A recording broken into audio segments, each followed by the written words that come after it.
Вот самые знаменитые, не написанные, не отправленные письма, вот листы бумаги, а бумаги, вот листы бумаги переходят потихонечку в книги, тетради, книги, вот так. Изучал долго, потом это образ находил долго. А с правнуком, да, он непосредственно принял участие, можно сказать, потому что на последних этапах я его приглашал в мастерскую.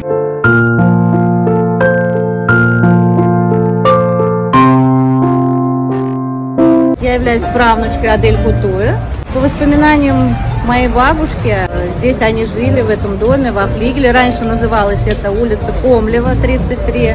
Очень много осталось у меня дома фотографий, различных очерков, которые бабушка писала в память о своем отце. Мы открыли фонд развития культуры «Ильхам». Мы оказываем содействие в съемках полнометражного художественного фильма